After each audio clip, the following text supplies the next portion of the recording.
네, 안녕하세요. 반갑습니다. 4월 20일 오늘의 축구 소식을 브리핑하는 조던 HD입니다. 오늘 첫 번째 소식은 미첼 바이전은 도르트문트의 이적을 원한다라는 기사입니다.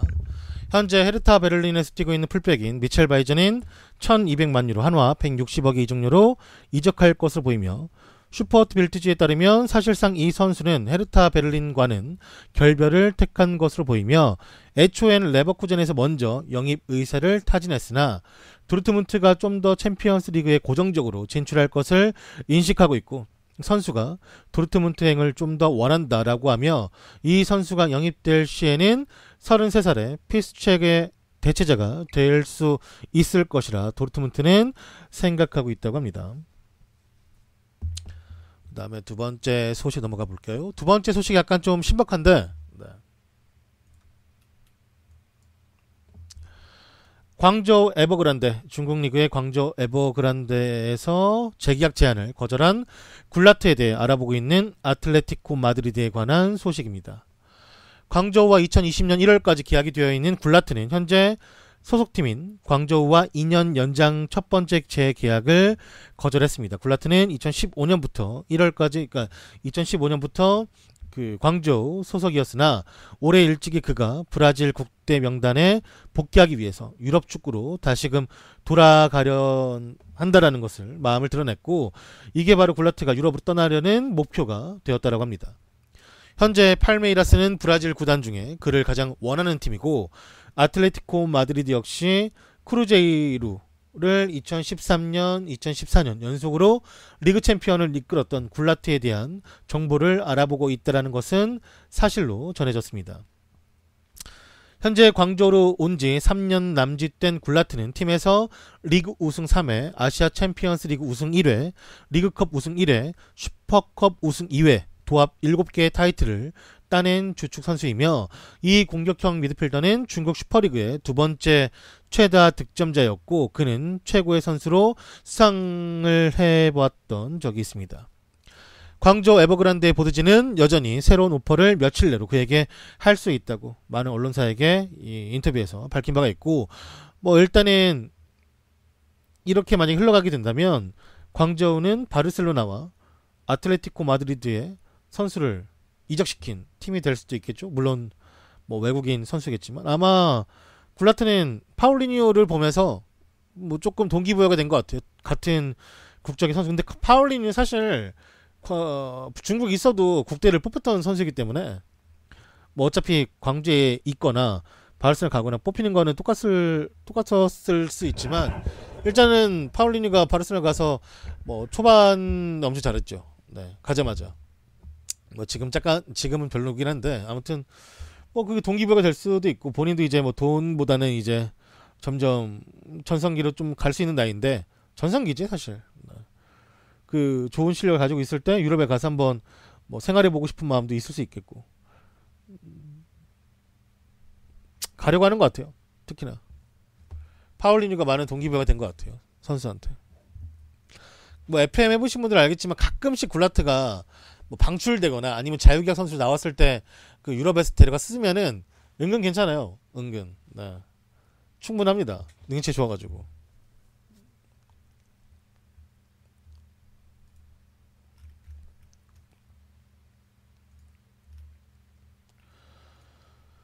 다음 소식은 박지성과 함께 QPR에서 뛰었던 줄리오 세자르는 현역 은퇴를 선언하였습니다.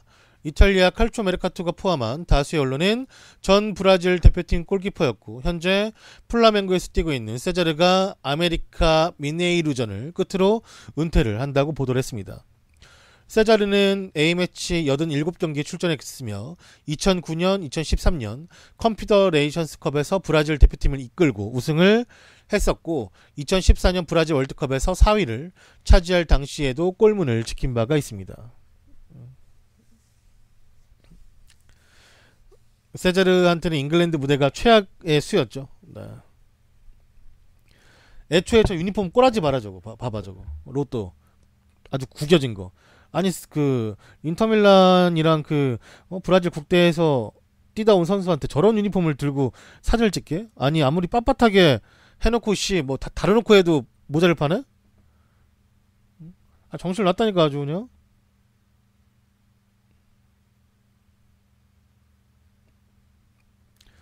저 때부터 최악이 도래된 거지. 내가 어디서 정말 슬펐냐면 얘가 잉글랜드 생활에 전혀 적응을 못하고 힘들어하고 하다가 임대를 한번 보내줬어요. QPR이 미국으로.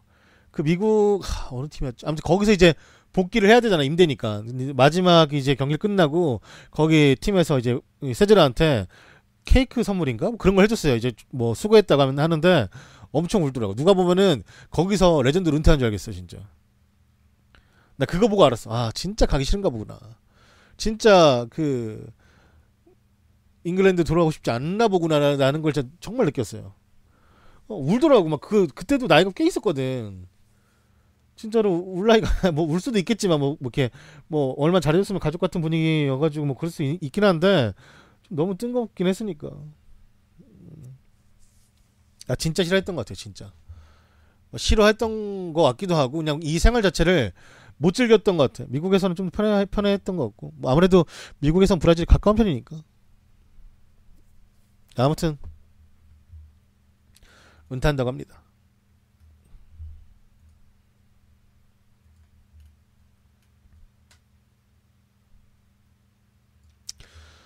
다음 소식은 스카이 스포츠와 인터뷰한 케인은 자신에 대한 비난에 대해서는 전혀 신경을 쓰지 않는다라고 언급을 했습니다. 해리 케인은 스토크 시티전의 골과 관련한 비난들을 무시하고 있지만 프리미어리그 득점왕에 대해서는 계속 생각을 하고 있다고 언급을 했고 케인은 프리미어리그의 골 판독 기관으로부터 인정받은 그 골과 딸에 관한 발언으로 인해 소셜미디어의 표적이 되었습니다. 케인은 인터뷰에서 말하길 많은 사람들이 나의 발언에 대해서 수많은 이야기를 하고 있는 것을 안다. 하지만 내 일은 경기장에 나가는 것이고 내 팀을 위해 최선을 다할 것이며 앞으로도 더 열심히 노력할 것이다. 사람들은 각각의 의견을 가질 수 있다고 생각하지만 그건 나를 방해할 수 있는 요소들은 아니며 사람들이 그걸 보고 웃을 수도 있지만 난 내 일에 집중하겠다라고 직접 언론과 인터뷰에서 밝혔습니다. 그치? 그러니까 이게 두 가지 파가 있어요. 케인을 이해한다. 그러니까 그 이해한다라는 사람들은 기본적으로 그건 깔고 가요. 케인이 말을 실수는 했지만 이걸 깔고 가요. 그러니까 실수를 안 했다는 게 아니라 실수는 했지만 케인이 정말 어떠한 확신이 있었기 때문에 그런 비유를 해서라도 이제 자신의 결백을 밝히고 싶었겠죠. 진짜라는 걸. 근데 반대파들은 그게 골이던 아니던 그 한 골을 위해서 딸을 이제 언급을 한다라는 것이 이해가 되지 않는다. 부모라면 그래도 그런 발언을 삼가해야 되지 않았을까라고 이제 하는 사람들이 많은 거죠. 그러니까 한쪽 다 그러니까 서로가 입장차가 완전히 달라요. 그게 꼴이든 아니든 딸을 팔면 안 됐고 한쪽은 그게 잘못된 표현이긴 하지만 그래도 정말 억울했기 때문에 결백을 주장하고 싶었을 것이다라고 이제 반박이 나눴는데 그러니 해요. 뭐 어떻게 하겠어. 근데 내가 항상 말하지만 케인도 이해를 해야 돼요. 그러니까 그 사람들이 비난을 하는 건 비판하는 거는 걸러들을 수 있다고 하니까 걸러들으면 되는데 아마 이거는 평생 갈 겁니다. 진짜로. 뭐만 하면 골만 넣으면 아마 한동안은 진짜 오랫동안 꼬리표처럼 따라 붙을 거야. 아마 본인이 완전히 엄청난 이제 실력을 보여주면서 그냥 다 무마시킬 수 있을 정도가 되면은 그게 좀 조용해지겠지만 그게 아니고 또 이제 예를 들어서 만약에 케인이 오프사이드 골 넣었다 쳐요. 그러면 또 그런 일이 또 나옵니다. 왜 또 걸어보지 이렇게 하면서 그러니까 이게 물론 이게 비단 우리나라만 있는 일이 아니기 때문에 이게 기사화가 되는 거예요. 현지에서도 기사화가 되는 게 그러니까 우리나라만 기사화되는 게 아니라 현지에서도 이거 가지고 비꼬고 다른 팀들이 떡밥이 됐기 때문에 그냥 꾸준하게 돌아갈 수 있는 그냥 완전한 그냥 무한 떡밥이죠. 그 뭐라 하죠? 그 도시어부에서 뭐 준다 하지? 토하면은 준다 하잖아요. 그 고기들이 먹으라고 이제 얼린 거를 집어요. 무한 집어. 네. 무한 집어요. 아마 케인이 골만 넣으면은 무조건 얘기 나올 겁니다. 오프사이드 골을 넣던 그냥 반칙으로 골을 넣던 뭐만 하면은 그냥 다 그 얘기 나올 거야. 그게 너무 아쉬운 거지. 진짜. 너무 케인이 그러니까 나는 사실 일정 부분은 그냥 한 1, 20%는 이해할 수 있어요. 그 발언에 대해서 어떤 마음을 했는지 알겠는데 그 우리도 왜 결백을 주장할 때 더 심한 비유를 하고 싶지만 못 하잖아요. 그러니까 뭐 어렸을 때야 뭐 그 엄지 이렇게 침 붙여가지고 하는 거 그 뭐 그런 거 쓰지만 나이 먹고 그런 거 못 하잖아. 그러니까 막 안 하잖아요. 그 철없을 때야 하는 거지.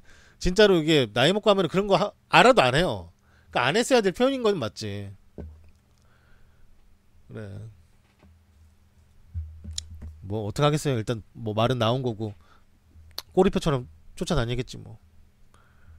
아무튼 근데 본인도 이거 한번 인터뷰를 한 게 있더라고 보니까.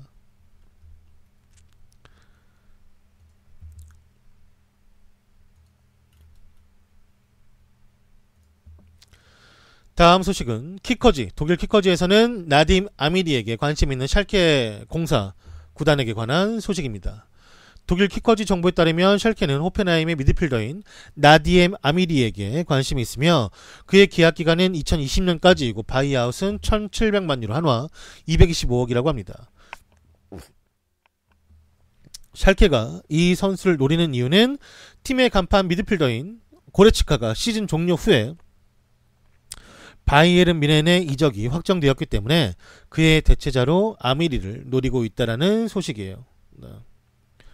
일단은 고레츠카가 FA로 풀리는데 뭐 다른 유럽 타팀으로 간다 뭐 이런 말이 있었지만 결국에는 자국 리그인 바이에른 뮌헨으로 이적하는 것이 결정지어졌고 그러면서 같이 이적설 뜨는 게 또 루디 호펜하임에서 이적한 루디가 1년 만에 다시 다른 팀으로 이적할 수 있다라는 소식이 들리고 있어요.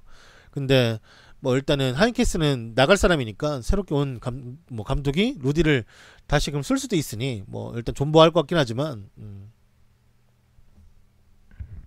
당장 선수가 나갈 샬케는 아미리를 데려오려고 준비하고 있더라고 합니다.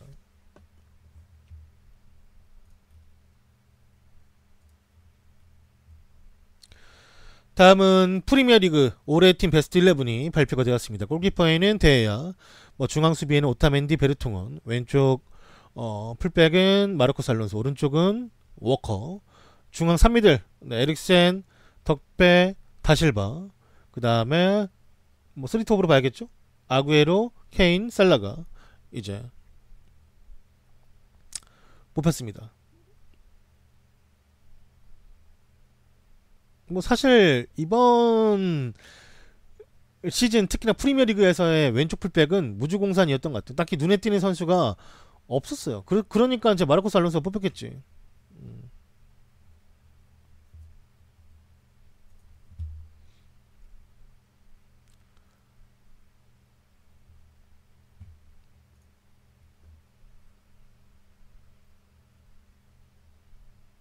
로버트슨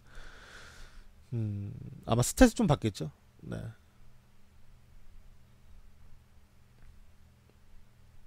그 토트넘이 3명이나 있네. 리버풀 1명이 있고. 토트넘 3명은 또 인정할 만한 선수들이라 다. 맨유가 한 명도 2위인데 한 명도 없고. 아스날도 한 명도 없고.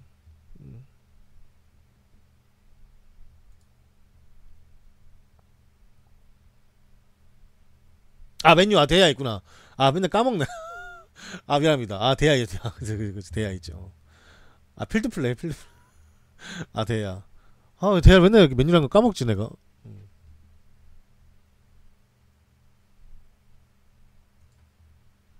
아 진짜 몰랐어 진짜. 아 진짜 보고 데야 말해주길래 알았어요. 아 유니폼 빨간색이 없으니까. 다음 소식은 영국 타임즈의 폴 허스트 기자에 따르면 1월달 그 산체스 수합 딜 당시에 아스날과 이적 관련 대화를 하지 못해 실망했다던 그 마샬에 관한 소식입니다. 마샬은 산체스가 영입된 이후로 산체스, 레시포드에 이어 왼쪽 공격수들 중에 3순위로 밀려났고 맨유에서의 장기적인 미래가 더더욱이 어두운 상태로 도래가 되었습니다. 마샬은 무리뉴가 더 많은 플레잉 타임을 보장해 주기 전까지는 팀과 새로운 재계약에 서명하지 않을 것임을 밝혔으나 무리뉴는 마샬에게 선발로 출정할 권리를 스스로 획득해야 한다라고 언론과의 인터뷰에서 답을 했으며 마샬은 1월 이적 시장에서 아스날과 이적에 대한 대화를 나눌 기회가 주어지지 않았다라는 점에서 실망한 것으로 알려졌습니다. 당시 아스날은 산체스의 수합 상대로 미키타리안을 대신해 마샬을 포함시킬 가능성을 염두에 두고 있었기 때문에 현재 뭐 마샬이 이제 아스날로 가지 못했고, 마샬은 지금은 뭐 유벤투스와도 연결이 되고 있죠. 네. 특히나 유벤투스는 다름이 아니라 마샬을 얻기 위해서 금액과 선수 교환도 뭐 생각하고 있다고 하니까 그 선수가 누가 될지는 뭐 지켜봐야 될 것이고, 뭐 일단 바이에른 뮌헨 또한 마샬에게 매력적인 목적지가 되겠지만 아직까지 그들은 유벤투스만큼의 강한 관심은 보이지 않는 것으로 보인다고 합니다. 한편 맨유는 포그바와 무리뉴의 긴장된 관계에도 불구하고 포그바를 이번 여름에 팔기는 꺼려하고 있으며, 레알 마드리드는 포그바 영입에 딱히 관심이 없고 파리 생제르맹 또한 최근 재정 문제로 인해 포그바에게 관심은 있지만 그에게 오퍼를 할 것 같지는 않다라는 보도예요.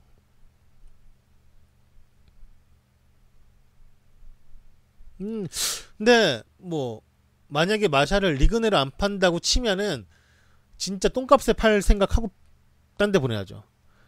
프리미어 리그 내에서 팔면은 돈은 받을 수 있어요. 근데 이제 다른 리그에서 마샬을 그 정도 금액을 주고 데려갈 팀은 진짜 1도 없죠. 그냥 뭐 돈 그냥 뭐랄까 똥값으로 팔 진짜 마음으로, 아니면 임대를 보내든가 1년. 뭐 산체스가 나이가 있으니 어떻게 될지 모르고 뭐 돌아가고 싶어 할 수도 있고 하니까 뭐 바이백을 넣든가 아니면 임대를 보내든가 하면 할 수도 있을 테고. 근데 임대는 잘 모르겠네.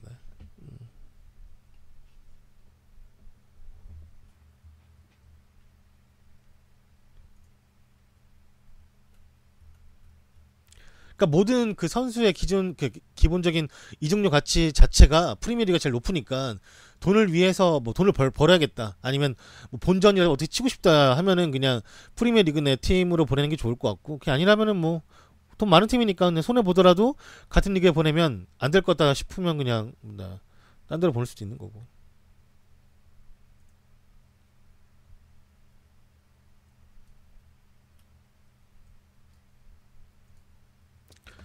다음 소식은 질라탄은 언론과에서 인터뷰에서 말하길 뭐 토크쇼에 나가서 말한 건데, 내가 없는 월드컵은 진정한 월드컵이 아니다 라고 말하며 강력하게 자신의 존재를 어필했습니다. 질라탄은 실제로 유로 2016 이후 국가대표를 은퇴를 했고, 하지만 최근 지미 카멜쇼에 나와서 자신은 월드컵을 다시금 갈 것이다고 직접 언급을 했습니다. 그는 토크쇼에서 직접 말하길, 나는 러시아 월드컵에 참가를 할 것이며 내가 뭔가를 더 말한다면 사람들은 나에게 더 많은 정보를 얻기 위해서 물어볼 것이 많을 텐데, 그래서 자신은 이것에 대해서 말하는 것이 조금 아직까지는 조심스럽다고 말하면서도 분명히 말하지만 나 질라탄이 없는 월드컵은 진정한 월드컵이 아니다 라고 말하면서 자신의 존재감과 자신감을 함께 내비쳤습니다. 질라탄은 일요일 SNS에서도 자신이 월드컵에서 뛸 확률이 급상승했다라고 말했었는데, 이쯤 되면 질라탄이 월드컵을 뛰는 것이 기정사실화 되는 것 같습니다.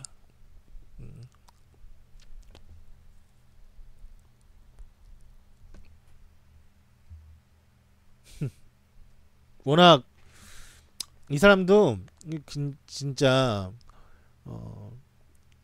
참 기본이 없는 사람이에요. 기본이니까 우리가 말하는 노멀이라는 단어가 없는 것 같아. 그냥 어떻게 그 MSL 데뷔 경기에서 그렇게 두 골을 넣었는데 그 두 골이 진짜 완전히 그 경기를 보러 갔던 사람들에게 평생 남을 수 있는 경기를 선사했잖아요. 슛에 대한 퀄리티나 마지막 역전골이나 진짜 모든 것들이 다 그 사람 내리에 바뀔 수밖에 없게끔 만들어버리니까 대단한 사람 같아요. 아무튼 평범한 사람은 아니야. 저런 말을 해도 그래 뭐 너라면 이 정도 얘기는 할 수 있는 것 같아. 너 요즘 뭐 요즘 뭐 너 지금 뭐 좋잖아, 몸 상태 좋잖아 이렇게 말 되니까. 네. 이게 허세면은 욕을 이렇게 했을 때 욕을 정말 바가지로 먹을 텐데, 그래도 가는 데마다 직접 보여주면서 말을 하니까 참 대단한 거죠. 네.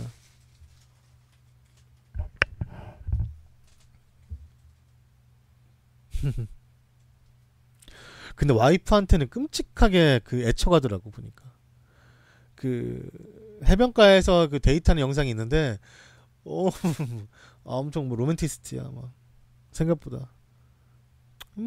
사실 뭐 경기장 밖에서는 화낼 일이 없지. 경기 안에서나 뭐 승질 내지. 음.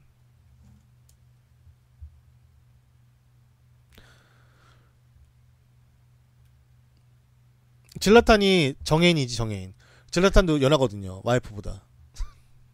정해인 맞죠 그분? 네 남자분. 정해인이에요 정해인. 아주 로맨티스트야.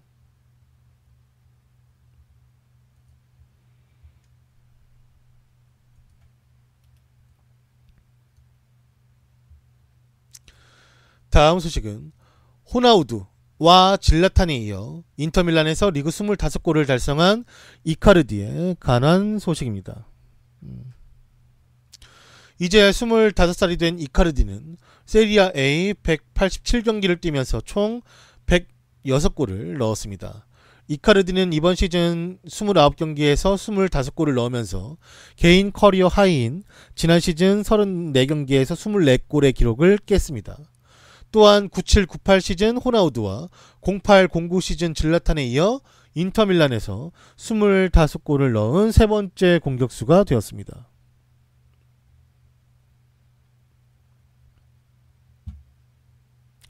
이카르디가 진짜 인터밀란의 역사를 많이 가르치고 있죠. 네, 아마 이 팀을 떠나지 않는다면 꾸준한 그 기록을 다 세울 수 있는 선수가 될 수는 있는데 이카르디도 거의 한계가 온 것 같아. 인터밀란을 이끌고 자기가 대표 선수로 챔피언스 리그를 한번 나가고 싶은데 이게 지금 될까 말까 너무 그 근사치 있어요.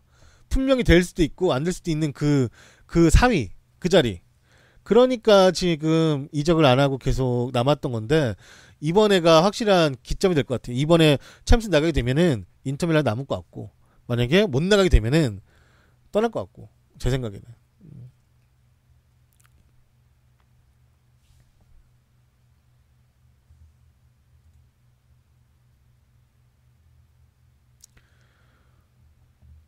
호돈이 그 인터밀란에 있을 때는 사무라노와도 그 약간 스토리가 있었어가지고 여러 가지가 재밌었죠. 네.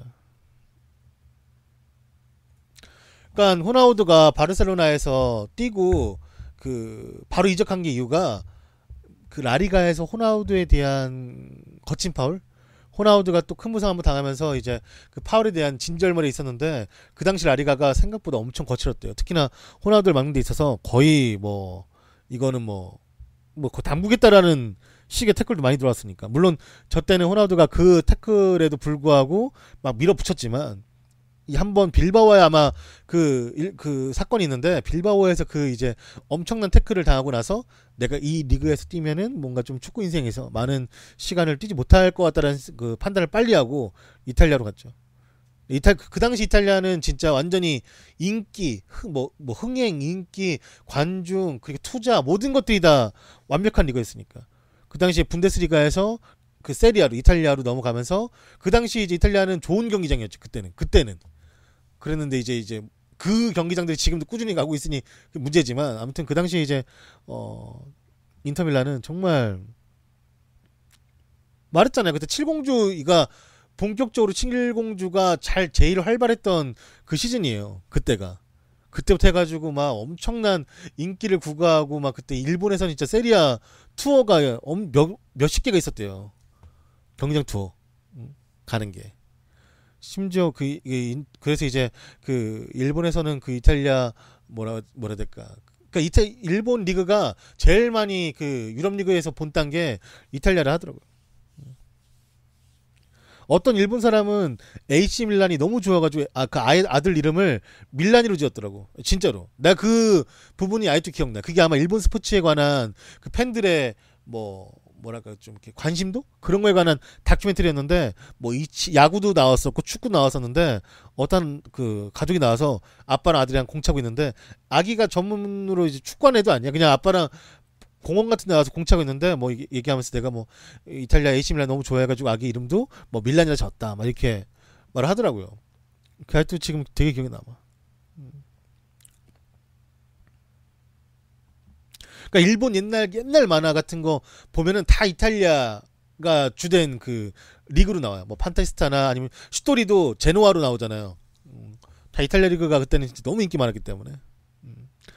그 당시에 그 밀란 더비 같은 거 유튜브 같은 거 볼 수 있는데 진짜로 미쳤지 뭐. 모든 게 멤버도 미쳤고 그런 경기장 자체도 산시로는 그 당시 엄청나게 뭐 주세페가 인터밀란 했으면은 주세페 메아차가 되고 AC 밀란 했으면 산시로 되는데 그런 스토리 같은 게 너무 멋있었던 거지. 다른 사람들한테는 우리가 막 그 뭐 두산 있을 때는 뭐 머저리, LG 했을 때는 훔쳐보기 이런 거 아니잖아요. 네. 그냥 그러니까 여기는 뭐 그 같은 경기장을 쓰면서도 뭐 이름을 다르게 쓰니까 그런 이제 스토리도 있고 여러 가지가 많았죠. 재밌는 게 많았죠. 그 이탈리아가 더비가 많아요. 뭐 등대 더비부터 해가지고 뭐 이런 저 그 더비가 엄청나게도 많은 리그기도 하고 거기가 생각보다 지역 물론 그 스페인은 세계 지역 뭐 카스티아 그 다음에 이제 이 어디야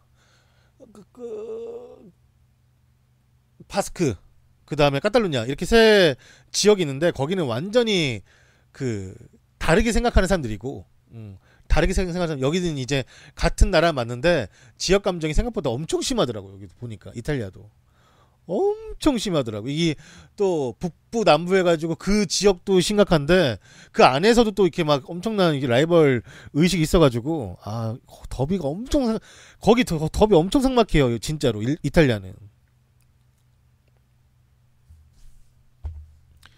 그러다 보니까 대박이에요. 네. 지금이야 뭐 그 옛날 경기장을 다 허물고 다시 해야 되는데 이탈리아 경제도 안 좋을 뿐더러 이제 그 투자 대비 이게 뭐 그 메리트가 없다고 생각이 드니까.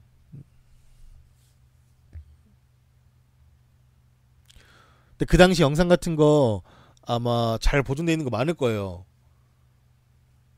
유튜브 가면 재밌어요. 진짜로.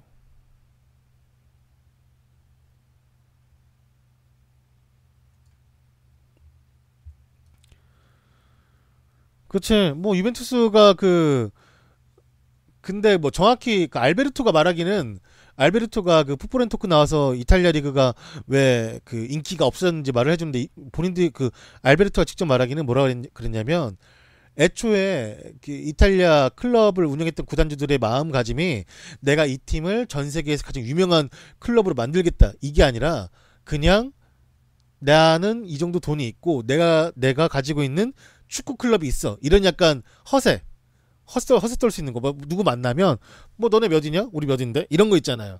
그런 게 많았대요. 네.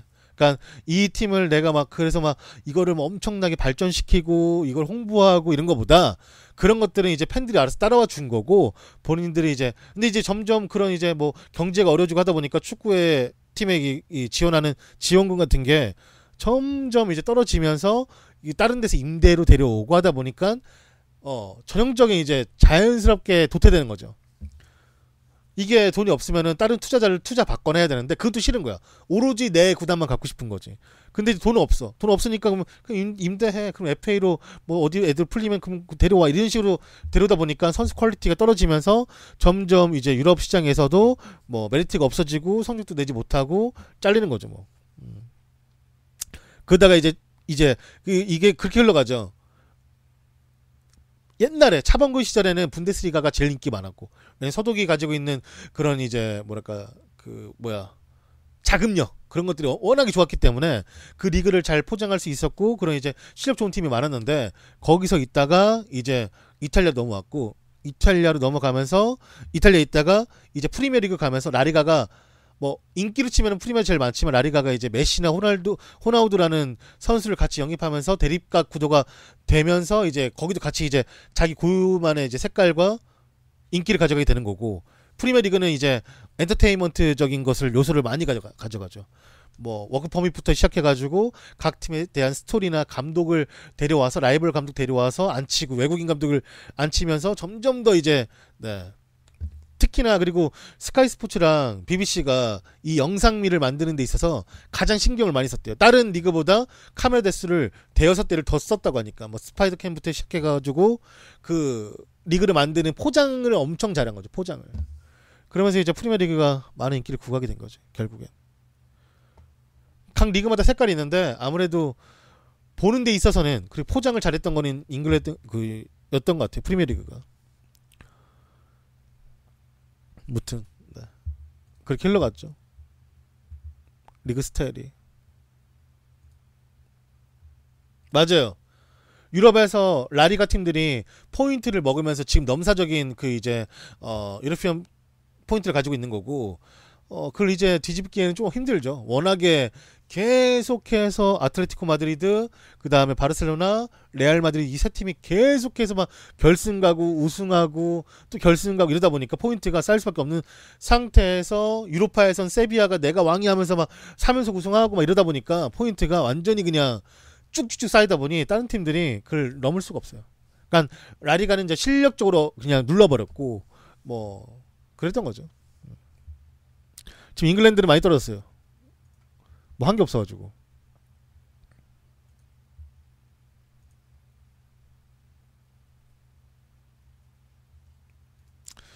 다음 소식 넘어가 볼까요? 다음 소식은 카카는 과거를 회상하면서 레알 마드리드 시절 감독이었던 무리뉴와의 관계가 사실 좀 어려웠었다, 쉽지는 않았다라고 직접 밝혔습니다. 레알 마드리드에서 뛰었던 카카는 무리뉴와의 관계가 썩 좋지 않았음을 직접 인정했고, 2007년 발롱도르를 수상했던 카카는 2009년 5,600만 파운드 845억이라는 엄청난 이적료로 갈락티코 일원이 되었습니다. 그는 스스로 말하길 2009년 레알 마드리드로 이적을 했지만 밀란에서만큼을 AC 밀란에서만큼의 퍼포먼스를 보여주지 못했다라고 직접 언급을 했고, 그 당시 감독이었던 무리뉴는 자신에게 너무나도 어려운 존재였고 우린 서로를 존중했지만 또 복잡한 관계였다라고 말을 했습니다. 그가 자신에게 기회를 주었을 때 스스로가 그 기회를 잘 잡지를 못했던 것이 사실이었고 그 기대한 만큼 보여주지 못했던 것도 직접 인정을 했어요. 많은 훈련을 했고 대화도 해봤지만 무리뉴는 카카에 대한 확신을 받지 못했고, 카카 스스로도 내가 이런 실력을 보여주면은 무리뉴와의 관계가 좋아질 수가 없다라고 인정을 했다고 합니다. 인식을 했고. 그러나 무리뉴와의 작은 트러블에도 불구하고 카카는 2013년 무리뉴가 첼시로 다시금 합류할 때 그에게 아주 좋은 말을 들었는데, 뭐냐면 그는 레알 마드리드를 떠나던 전날에 자신에게 와서 넌 내가 레알 마드리드에서 봤던, 그리고 내가 감독 생활을 하면서 봤던 가장 프로페셔널한 선수 중에 한 명이었다라고 직접 언급해 주었고, 그것은 카카의 축구 인생 중에 가장 최고의 기억으로 남는 말 중에 하나라고 말하며 그와의 추억을 회상을 하였습니다. 뭐 부상인데 월드컵 뛴 것도 있고, 일단은 본인 스스로가 그 AC 밀란에서 축구하고 나서 그때 이적할 때가 제일 좀 많이 지쳐 있었을 때라고 하더라고요. 많이 힘들었다고. 그러니까 경기도 너무 많이 뛰었고 자신에 대한 기대치도 너무 많이 그게 좀 버거웠고, 이런저런 이제 어릴 때부터 이제 스포트라이트를 막 받다 보니까 그게 좀 부담되는 상황이 있었나 봐요. 게다가 이적료도 너무 워낙에 또 어마무시했고. 그래도 아이러니한 게 카카가 AC 밀란의 마지막 챔피언스 리그를 뛰었던 주전 선수 중에 한 명입니다. 아이러니하죠.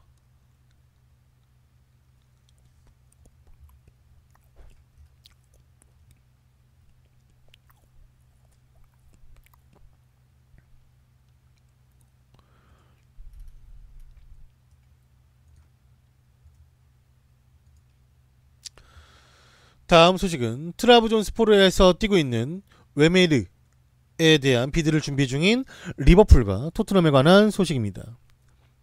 프리미어리그 클럽들이 웨메르에게 비드를 준비 중에 있다고 알려졌으며, 위르겐 클럽 감독이 영입 명단 최상단에 올려놓은 웨메르는 뭐 일단은 중앙 미드필더 역할을 할 수 있는 선수라고 해요.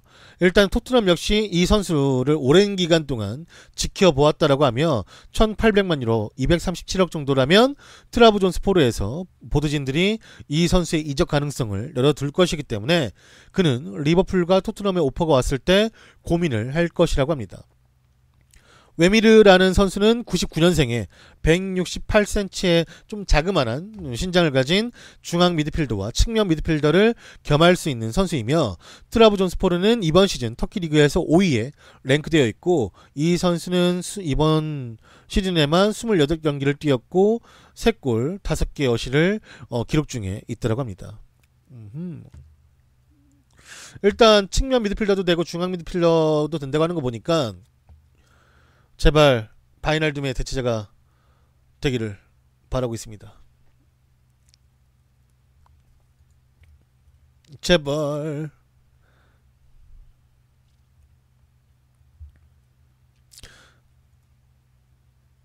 다음 소식은 플릿우드는 조이 바튼을 새 감독으로 임명하였습니다.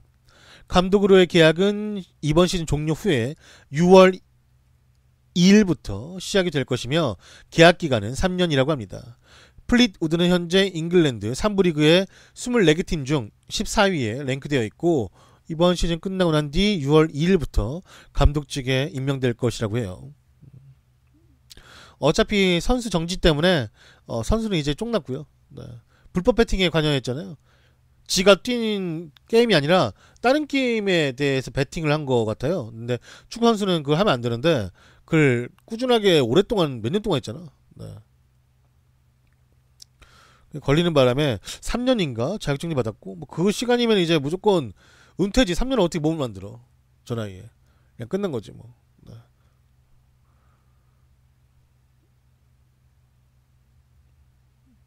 감동은 되나봐요. 뭐 내가 보기에는 그 생각이 들었는데, 내가 플릿 우드라는 팀이 왜 조이 바튼 원했을까 생각해봤는데, 얘도 누가 봐도 그 가투소과거든요. 근데 얘는 더 심한 게, 얘는 진짜 얘 주변에 친구들이 다 교도소에 있거나 깜빵이니까 전과자 엄청 많아요. 실제로. 막 걔네들 불러오는 거 아니야 진짜? 좀 무서워서 저거 뭐 할 수 있겠어?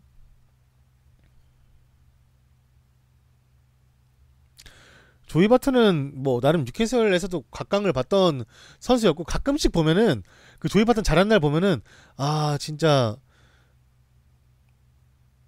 성격 바가지인데 좀 잘하긴 잘하네, 이런 생각 들 때 있었으니까.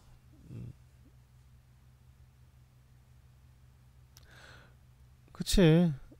아니 실력이 안 괜찮은데 일부 리그에서 그렇게 살아남을 수가 없지.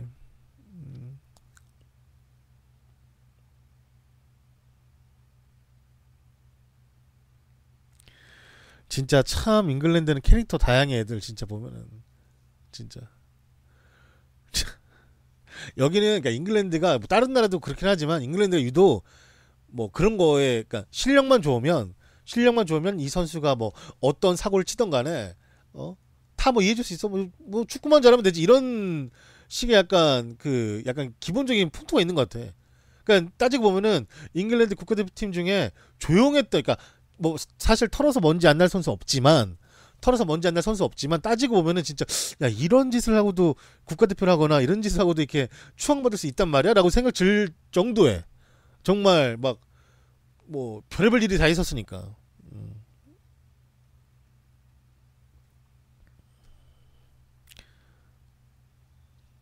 아무튼 좀, 네. 신기해요. 네. 그 동네가. 그렇다고 나도 근데 그 뭐 좀 어렵긴 하더라고요 그게. 근데 뭐 우리나라 문화가 기준이 되면 안 되겠지만 그 유독 좀 많이 관대한 것 같긴 해요, 저쪽이.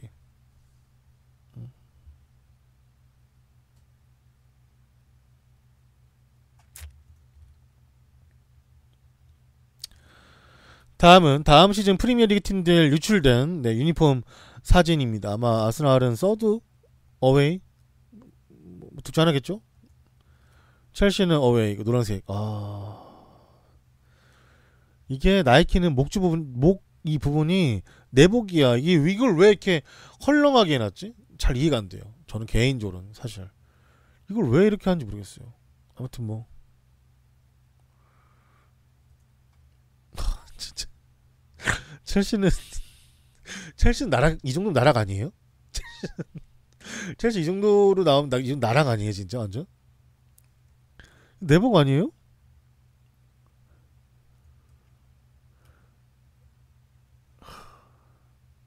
이거는 거의 파리 생제르맹 또 생각도 좀 나더라고. 이 홈 거는.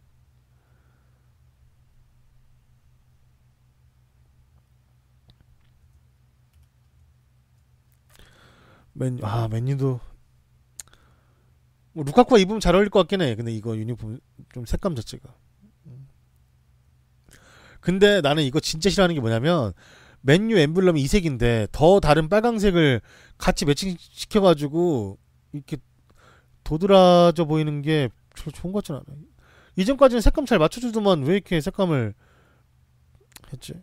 뭐 내가 알 바나. 아우 야 토트넘도 이 그라데이션을 되게 좋아해 나이키가.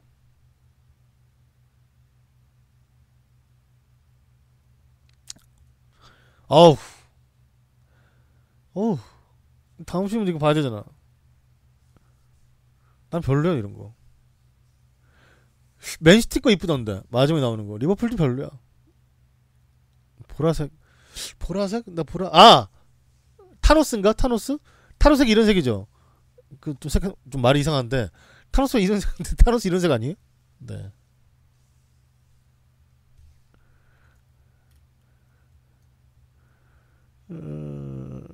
뭐 이건 뭐 그냥 괜찮아. 이거는 뭐 안 살 거지만 그냥 네.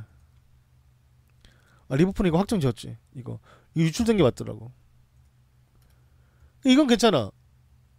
그냥 이제까지 나왔던 나이키 다른 애들 거보다는 난 이게 나아요. 그냥 오히려 아까 첼시 거 홈이랑.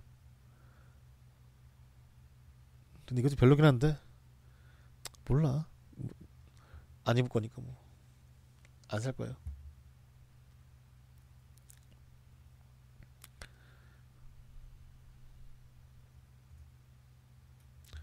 그냥 폴로티 같아.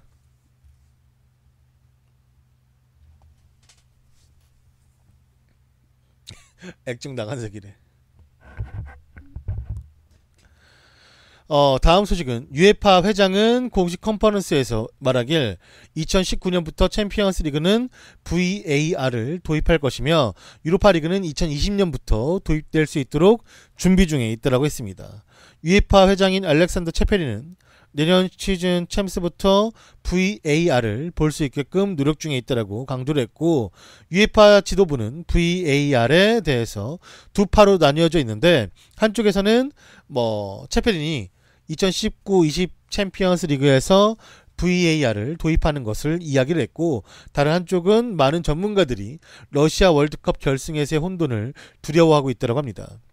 실제로 러시아 월드컵부터 VAR이 도입되는 것이 정해졌고, 체페린 회장은 언론과의 인터뷰에서 말하길 현실적으로 우리 UEFA 챔피언스 리그가 다음 시즌에 VAR을 도입시킬 수 있도록 노력 중에 있고, 아직 확실한 건 아니지만 그래도 일단은 거의 반 이상이 정해진 상황이라고 해요.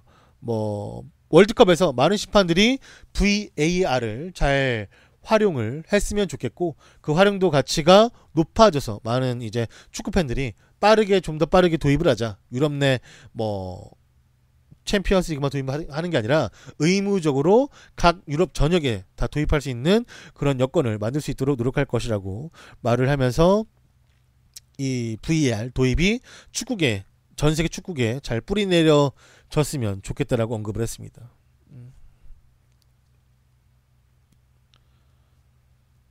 그치?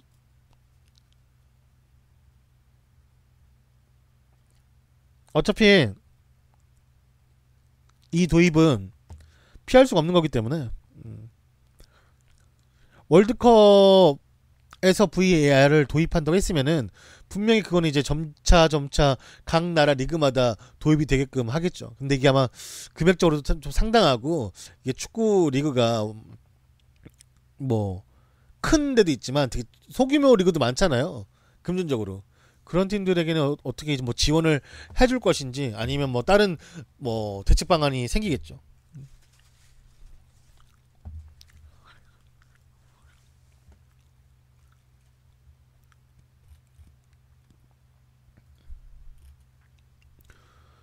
다음 소식은 리버풀 레코에서는 전하길 내년 시즌 들어가기 전에 프리시즌에 도르트문트, 맨시티, 맨유와 프리시즌을 치룰 리버풀에 관한 소식입니다.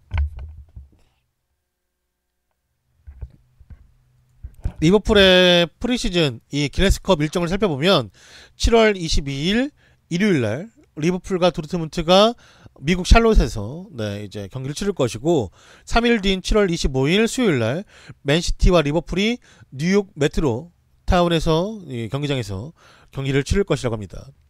7월 28일 토요일 맨유와 리버풀이 앤아버 경기장에서 경기를 치를 것인데 마지막에 맨유와 붙는 미시간에 있는 경기장인 맨아버는 더 빅 하우스라는 이제 또 애칭이 있는 경기장인데 이곳에서는 수용 인원이 10만 7천 명이라고 합니다. 이 미식 축구랑 축구장을 같이 쓴다고 해요. 네.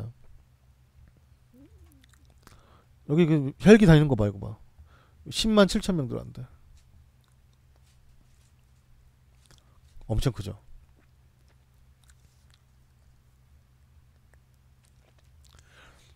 번역기입니다, 번역기.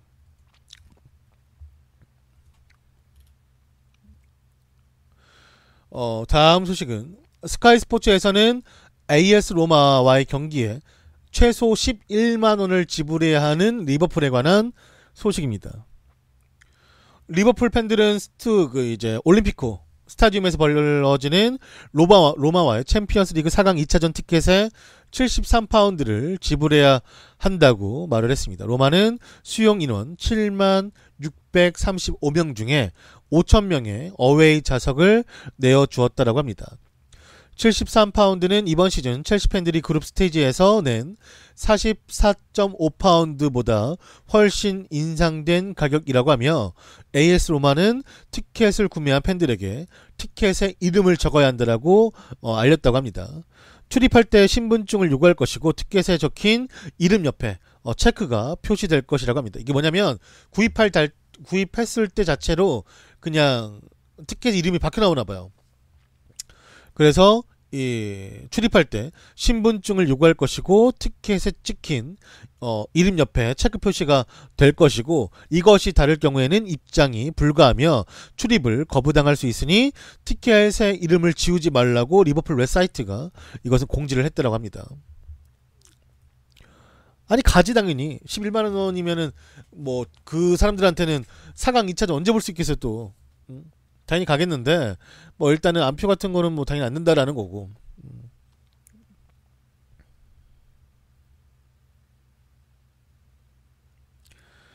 여러 가지로 복잡해지나 봐요. 뭐 안표도 근절하고 게다가 이제 뭐 어떤 일이 생겼을 때 또 잡아낼 수도 있고 그런가 보죠 뭐.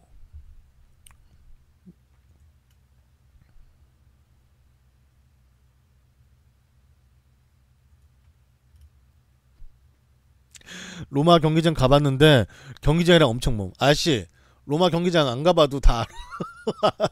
우리 경기장 많이 봤잖아 옛날에. 거기서 별의별 그 세레모니가 다 나온 경기장인데 안 가도 알겠어 안 가도.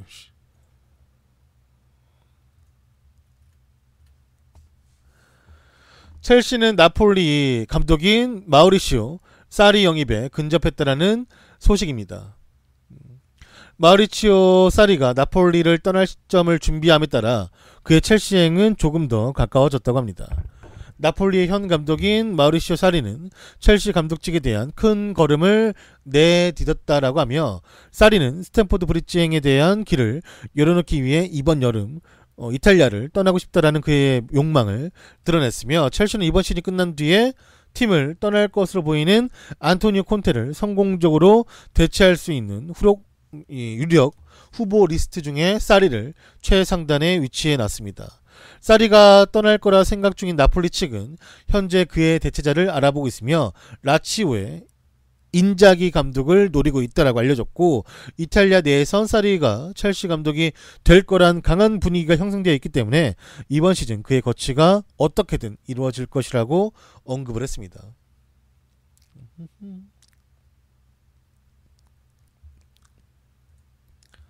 그 인자기 아닌 거 알죠? 네. AC 밀란 인자기 아니에요. 동생이에요, 동생. 근데 쌀이가 그 엄청난 헤비 스모커라 담배를 많이 피워야 될 텐데, 음,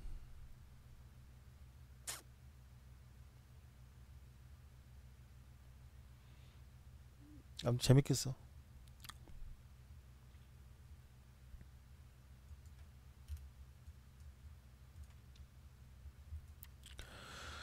다음 소식은 아스날 그 유니폼 스폰을 두고 경쟁 중인 아디다스와 나이키에 관한 소식입니다. 이 유니폼 키스폰에 대해서 이제 지금 이야기 나오고 있는데 뭐 일단은 아스날이 지금 보시는 이런 계약만 봐도 토트넘보다 동급이고 리버풀보다 많고 맨시티보다도 많고 에버튼보다 훨씬 많고 네. 결국에는 맨시티부터 이제 맨유까지인데 맨유가 이렇기 때문에 메가클럽이라 하는 거예요. 네. 받는 거 보세요. 맨시티 3배가 넘어요. 3배가 거의 4배 가까워. 네. 리버풀보다도 뭐 지금 장난 아니야. 2배 반이고 막 난리 쳐요 지금. 아스날과 유니폼 스폰을 두고 아디다스와 나이키가 경쟁을 하게 되면서 큰 돈을 벌 수 있기를 바라고 있으며 현재 퓨마와 맺고 있는 연간 3천만 파운드 한화 450억 규모의 딜은 다음 시즌을 끝으로 만료가 된다고 합니다. 아스날은 나이키와 아디다스 이 듀오의 관심 덕분에 현재 다른 프리미어리그 상위 클럽에 비해서 적은 셔츠 딜 금액이 늘어날 것으로 보이고 있으며 아스날은 2013년 퓨마와 연간 450억 규모의 계약을 했는데 하지만 맨유가 아디다스와 7,500만 파운드 1년에 1,130억 규모의 셔츠 딜을 맺고 첼시가 나이키와 연간 6천만 파운드 905억에 달하는 딜을 맺고 있으며 아스날만 아주 저렴한 계약을 맺었기 때문에 새로운 대형 계약을 준비 중에 있더라고 합니다.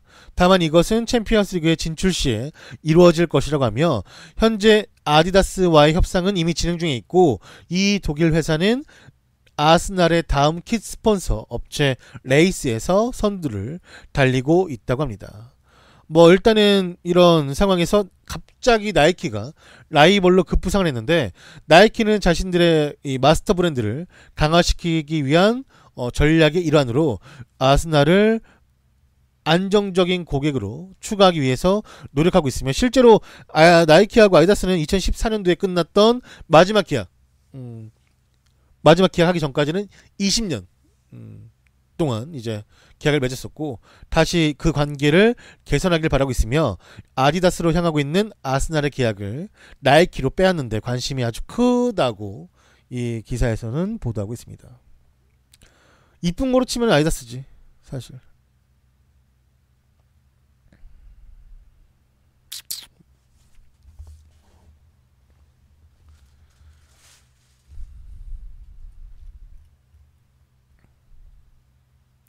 뭐 이거 잘하겠죠. 근데 여기서 말하는 것은 뭐냐면 아디다스가 잘 하고 있는데 그 챔피언스리그 진출에 관한 계약 조항이 좀 붙이고 싶은가 봐요. 네, 여기도.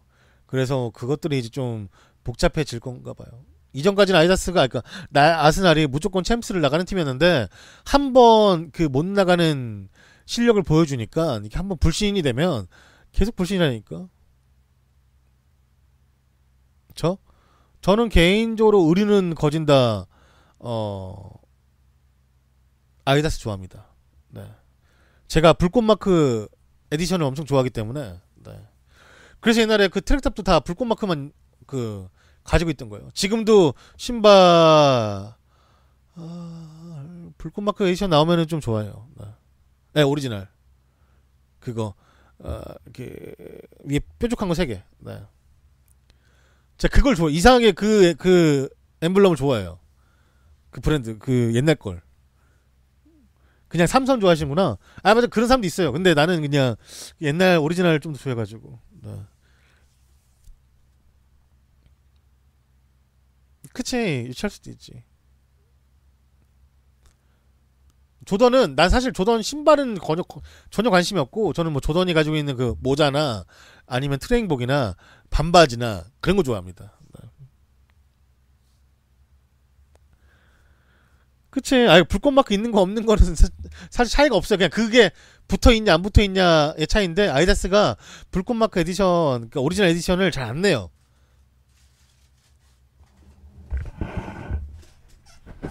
그러니까 아디다스에 나오는 건 똑같은데 가격대가 엄청 다르고 그 오리지널을 좋아하는 사람들 그 매니아층이 되게 많아요. 생각보다 더 비싸요. 그리고 똑같은 브랜드가 그 약간 디자인이 안 나오긴 하는데 다 옷이 괜찮아요. 나오면.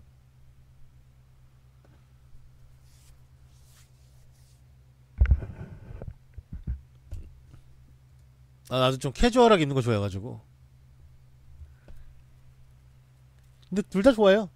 나이키나 그 아디다스나. 오히려 나는 사실 그 뭐 다른 스포츠웨어를 한 번도 안 사본 것 같아. 한 번도. 그러니까 뭐 리복이나 뭐 프로스펙스나 뉴발란스나 퓨마나 이런 것도 있잖아요. 아식스나 한 번도 안 사봤어. 한 번도. 헤드? 헤드 그거 뭐 A 써있고 뭐 옆에 위에 점 찍혀 있는 거? 그 골프웨어 아니야 헤드는? 네, 푸마는 한 번도 안 사봤어요. 한 번도. 진짜 단 하나도. 어떠한 뭐 푸마에 관한 뭐 수건이라도 안 사봤어요. 네. 안 사봤어요. 전 노스페이스는 그 패딩 조끼만 있어요. 패조만 있고 그냥 일반 패딩 없어요. 리복도 없어. 월드컵이 뭐야? 몰라. 아 카파도 하나도 없어요. 카파 그 AS 로마 그 자켓이 있어요. 그 자켓 유니폼 말고 자켓이 있는데 되게 이쁜데 그것 때문에 한번 카파 사볼까 말까 했는데 그 카파 그 엠블럼 보면은 그 브랜드 보면은 이제 사람이 등지고 있잖아요. 앉아 있는 거잖아 결국에. 나 그게 잘 모르겠어요. 옷은 이쁜데 몇몇 거 카파 옷 괜찮아. 로마 거 되게 이쁜데.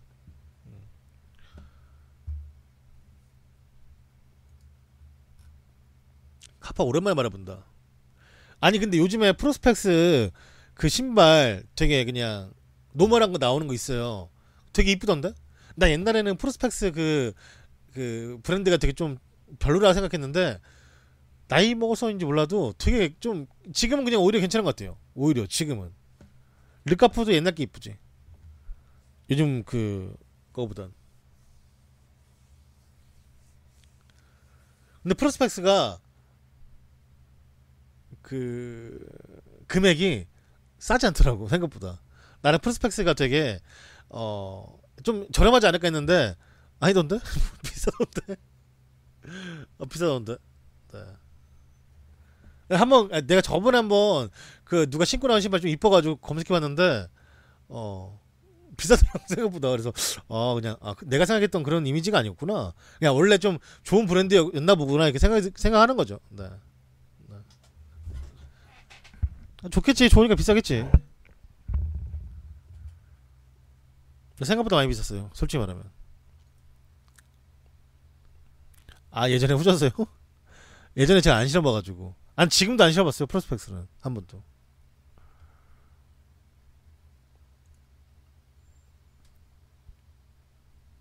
몰라. 월드컵 신발이 뭐야? 맞아. 이동국이 그 광고 찍지. 그 대박이 나와서 막 운동하는 척 하면서 막 하는 거. 네.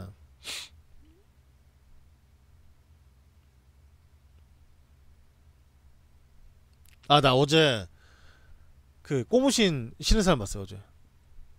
되게 신기했어요. 그 진짜 검정 고무신. 약간 할아버님인데, 약간 할아버님이니까 편하시니까 신었겠지만, 진짜 오랜만에 그 딱 되게 그 할아버지가 신은 고무신이 정말 딱 맞게, 그러니까 정말 발에 딱 맞게 신으셨더라고. 진짜 검정 고무신 진짜 완전. 너무 고무신을 잘 신어가지고 한번 신어보고 싶다라는 생각이 들었어요. 진짜. 왜냐면 그 아저씨가 약간 두툼한 양말을 신으셨는데 그걸 신고 자전거를 타고 하셨는데 내 검정 고무 맨 처음 굳은 줄 알았어 맨 처음엔. 근데 검정 고무신 봤는데 진짜 그 발에 딱 맞게 신어가지고 되게 멋있더라고. 잘 어울려 보였어요 진짜. 어떻게 그렇게 딱 맞게 신었는지 발에 빈틈이 하나도 없어. 난 고무신 이제 가끔 신는 사람 봤어요. 근데 그 사람들 보면은 빈틈이 보이는데 그 할아버지가 고무신을 아주 잘 신었더라고. 팔긴 파나봐. 땀차겠지 아무래도. 통풍될 게 없으니까. 난 고무신 한 번도 안 신어봤어요. 내가 가지고 있는 고무신에 대한 기억은 나 중학교 입학식 날 그 시골에서 그러니까 시골에서 올라온 애가 맞는데 걔가 보니까 고무신 신고 왔어요. 근데 걔는 튀려고 신고 온 거야. 그러니까 막 걔가 정말 무슨 깡촌이어서 그 고무신 신고 온 게 아니라 정말 말 그대로 튀려고. 난 근데 그 기억만 되게 많이 남아 있어요. 아무튼 그게 되게 신기했어요. 아무튼. 건들건들거리는 애들 있잖아요. 왜 그 관종. 예, 맞아요, 관종. 그런 애가 신고 왔어요. 그러니까 진짜 무슨 막 뭐 옛날처럼 무슨 보따리 학교 온 거 말고 뭐 가방 다 이스트팩이 좋은 건데 고무신 신고 왔더라고. 관종. 예, 관종이에요, 관종. 근데 그때 내가 거의 처음 봤어. 그렇게 어딜 다니면서 고무신을 신고 오는 사람을 처음 봤어요, 그때. 처음에 마지막이지. 누가 요즘 고무신 신어? 요즘 한복에도 남자들은 원래 한복에 남자가 고무신 안 신지. 아 진짜 걔는 흰색 고무신 확실히 기억하고 내가 어제 봤던 할아버님은 완전 검은색 고무신 진짜 완전 검정 고무신. 네. 신기했어요. 반가웠어. 나 진짜 좀 물어보고 싶었는데.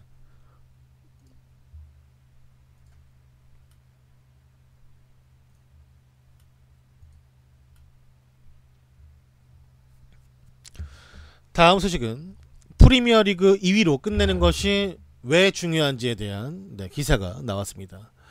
다음 시즌부터 유럽 빅4리그 스페인, 잉글랜드 분데스리가, 세리아는 이렇게 4개 리그 4위 팀까지는 챔피언스 리그 조별 리그에 직행하게 됩니다. 그러니까 이번 챔피언스 리그까지는 스페인, 잉글랜드 분데스리가는 그 위에 4위 팀이 최종 플레이오프를 거쳐서 나갔고, 이탈리아 리그는 3팀 중에 마지막 3위 팀이 최종 플레이오프를 거쳐가지고 챔피언스 리그에 진출했었지만 그것이 사라지게 되었으며 상위 빅4 리그의 4개 팀은 모두가 조별 직행으로 바뀌었습니다. 그러나 이것만으로는 현재 프리미어리그 4위 팀인 토트넘이 딱히 순위를 끌어올릴 만한 메리트가 되지 못하는데,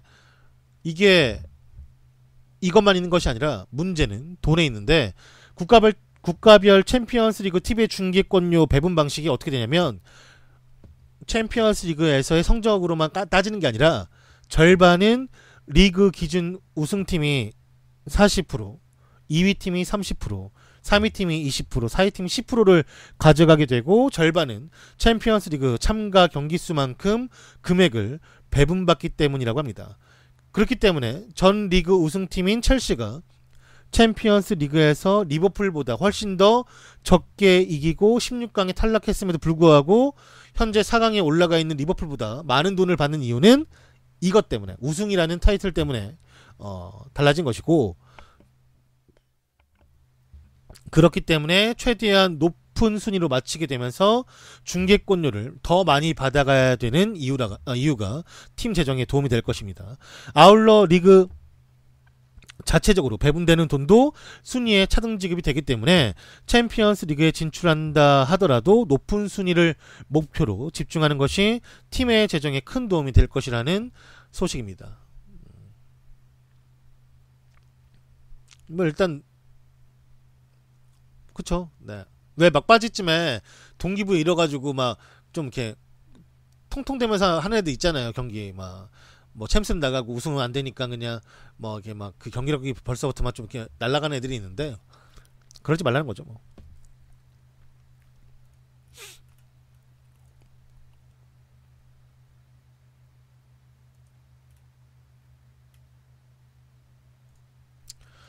다음 소식은 이승우 몸통 박치기 훈련에 관해 전문가가 말하길 그 훈련이 유용하다라고 볼 수는 있으나 좀 과하다라고 언급을 했습니다. 레슬링 청소년 이제 금메달리스트 및 종합 격투기 팀의 감독을 맡고 있는 전찰열 감독은 그 훈련에 관해서 말하길 나무 몸통 박치기가 몸싸움 향상에 도움이 되는 것은 맞으나 하루 500회는 물론이고 300회도 좀 과하다. 100번 정도가 적당하다라고 언급을 했습니다. 몸싸움은 얼마나 강하게 충돌하냐의 문제가 아니라 어떤 타이밍에 어떻게 부딪히느냐가 더 중요하다고 지적을 했으며 나무 몸통 박치기와 함께 실전에서의 몸싸움 요령 터득과 근력 강화를 위해 병행해야 되는 다른 운동들이 있기 때문에 그것을 같이 해야만이 큰 효과를 기대할 수 있다라고 말을 했습니다. 이에 관해 이승우 아버지는 하루 500번씩 나무를 상대로 몸통 박치기 훈련을 했었지만 어깨 탈구를 당한 이후에는 300번으로 줄였다라고 말하며 이승우 선수가 최근 피지컬 훈련에서 큰 매진을 하고 있고 노력하고 있다는 소식도 전해주었습니다.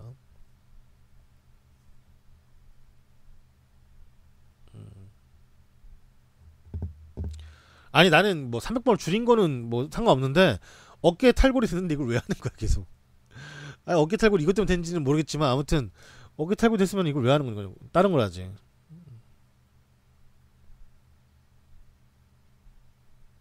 네, 이해는 해요. 네.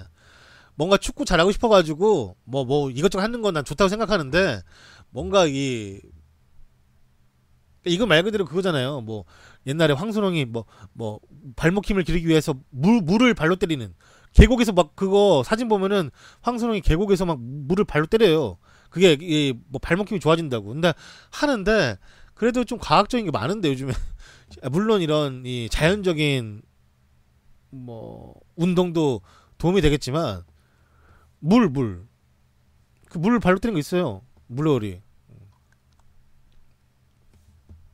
그 검색하면 나와. 황선홍 계곡만 쳐 나올걸 사진? 혼자 못 알아듣고 있어 지금. 아니 물론 그 이탈리아 베로나 팀의 그 훈련 센터가 어떻게 되는지 모르겠지만 적당히 하는 게 좋죠. 적당히.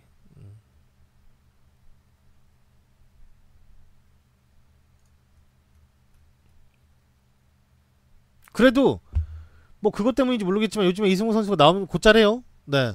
제가 어제 그 새벽에 열렸던 그 베로나 경기를 못 봤고 이승우의 티키타카 해가지고 나오는 움짤이 있던데 그거 보니까 그래도 확실히 요즘에는 이승우 선수가 괜찮더라고. 몸이 많이 올라온 건지 아니면 그냥 그 선수들하고의 잘 어울리는 게 좋았던 건지 모르겠지만 아무튼 좀 네, 그 움짤 봤는데 괜찮더라고요.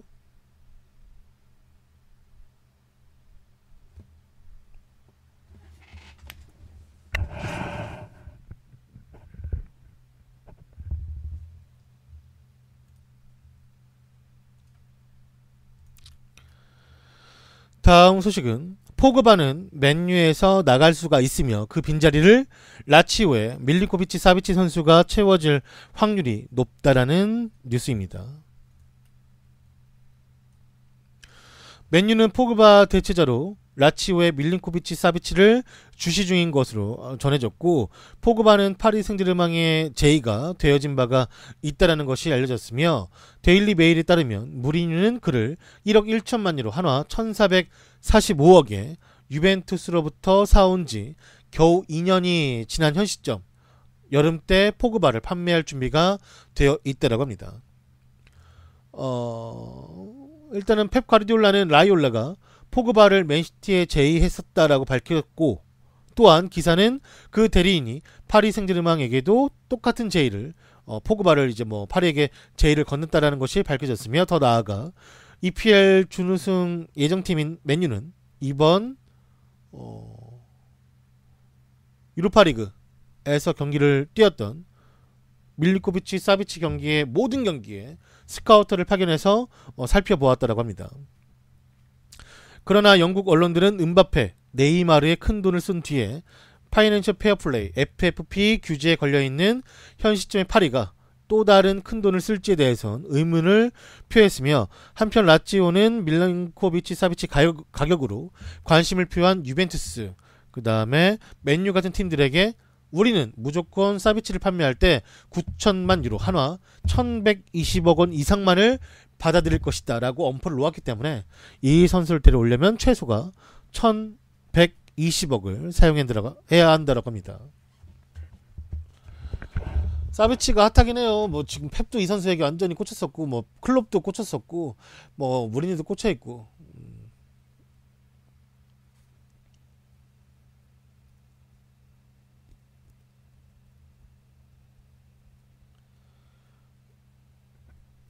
나는 근데 포그바 오늘 새벽에 너무 잘했어가지고 괜찮았는데. 모르겠어. 내가 맨유 경기를 많이 안 봐가지고 포그바가 사실 내가 볼 때마다 뭐 별로인 적도 있었지만 그래도 오늘같이 좀 프리롤같이 공격에서 하고 싶은 대로 하게 냅두면 되게 괜찮은데.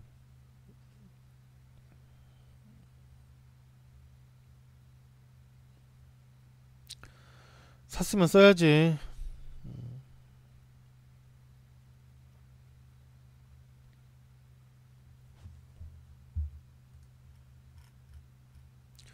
어떡하겠어.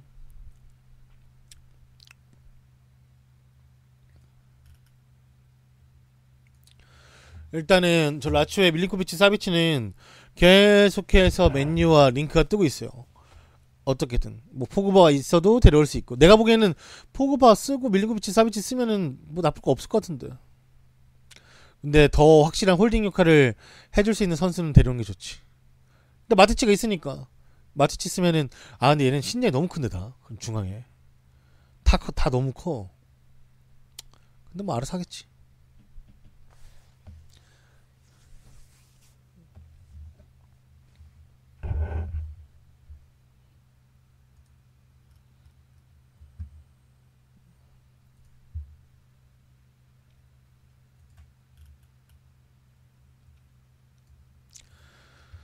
다음 서색은 레스터시티의 데마라이 그레이를 영입하려고 한다는 토트넘에 관한 소식입니다. 토트넘은 이번 여름에 레스터시티 윙어인 데마라이 그레이를 영입하기 위해 움직이고 있으며, 토트넘은 지난 여름 그레이에게 관심을 나타냈지만 혀깨 물었어. 레스터시티는 그 제안을 거절했습니다. 그레이는 이번 시즌에 프리미어리그에서 14번의 선발로 나왔었고 16번을 벤치에서 시작을 했는데, 이 21살의 선수는 4골 3개의 도움을 기록하고 있으며 현재 영국 언더 21세 대표팀의 주장을 역임하고 있다고 합니다. 그는 출전 시간 부족으로 인해 미래를 고려하고 있으며, 포체티노는 자신의 공격 옵션을 강화하길 원하고 있고, 그가 개발할 수 있는 젊은 선수를 계속해서 구매를 하길 원한다라고 합니다. 아니 근데 얘를 왜 사? 손흥민이 있는데? 손흥민이 갈 거라고 생각하는 거야? 아니면 손흥민이 군대를 갈 거라고 생각하는 거야? 아니면 손흥민하고 재계약이 안 될 거라고 생각하는 거야? 뭐 어떤 생각을 하는 거야 지금?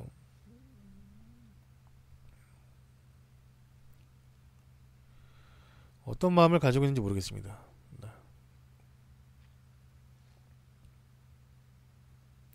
아니 지금 나오는 게, 얘가 레스터시티에서의 출전 보장을 받지 못하기 때문에 이적하고 싶다는 건데, 토트넘 가면 못 나오는데 내가 봤을 때.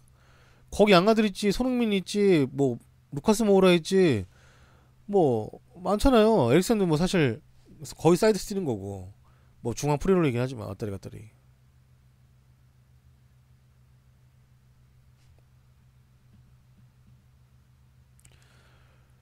아 나는 사실 손흥민을 내가 안 좋아한다 말을 했지만 손흥민을 안 쓸 가능성이 없지. 손흥민이 지금 스탯이 얼마 좋은데, 토트넘에서 손흥민 스탯이, 이게 보고서는 물론 뭐 스탯도 보면은 뭐 영양가 얘기할 수 있겠지만, 손흥민 유벤투스 경기에서 골도 넣었죠. 아니 나는 손흥민 대변하고 싶은 마음 1도 없는데, 가끔 보면은 너무 손흥민을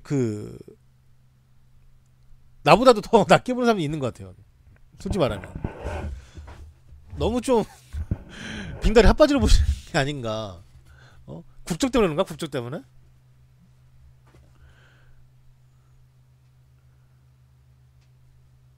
그런가? 이해가 잘 안 되네.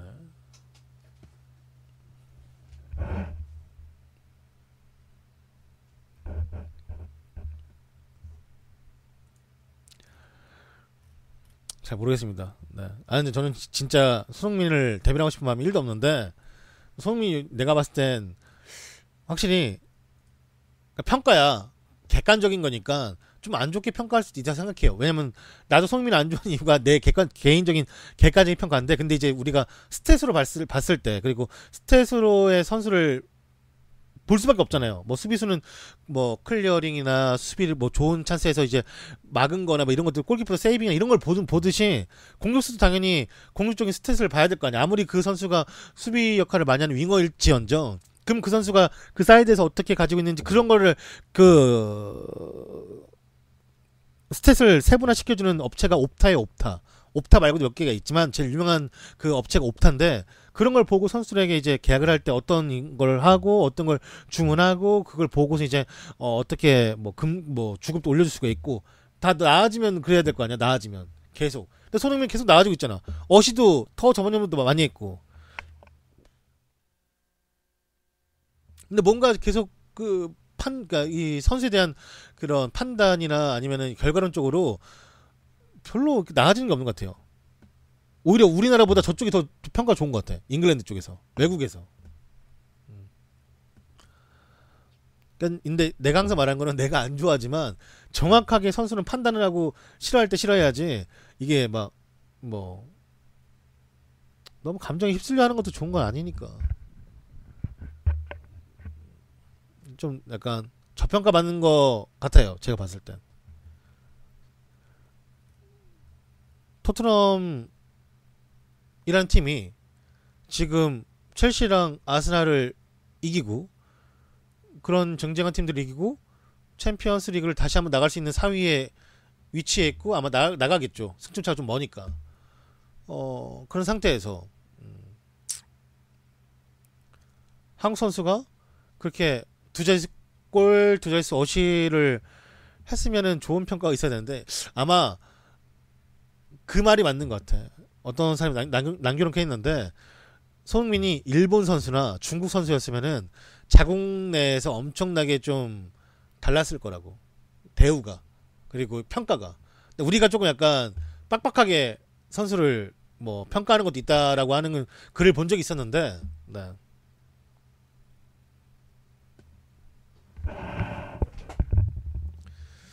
좀 그런 것 같아요. 네. 하지만 저는 눈이 말하지만 손흥민 안 좋아합니다.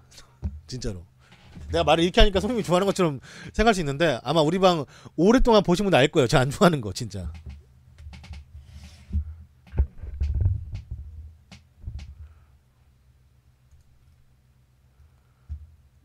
아무튼 얘가 손흥민을 어떻게 비비니? 진짜 솔직히 말하면 그 너무했지.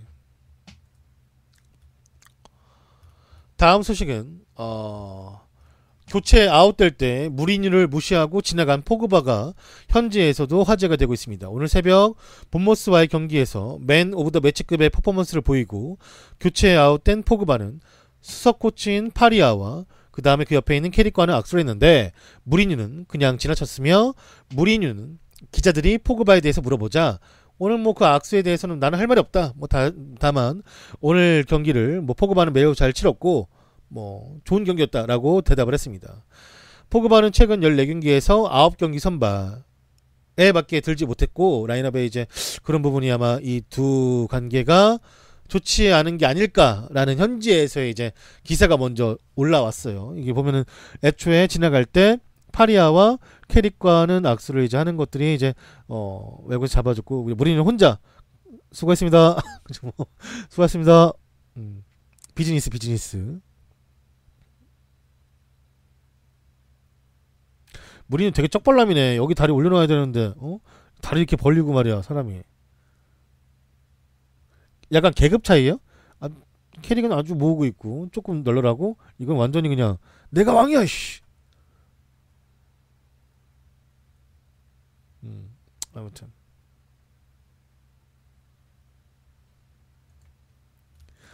다 지나가고 나서는 이제 바로 지나갔죠. 이 자리가 없나? 들어가기가? 아무튼 좀 여기 본모습 경기가 작으니까 워낙에.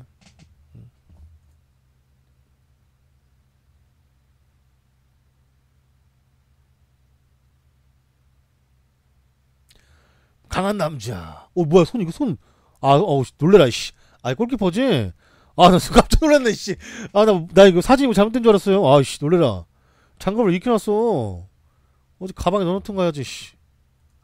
깜짝 놀랐네.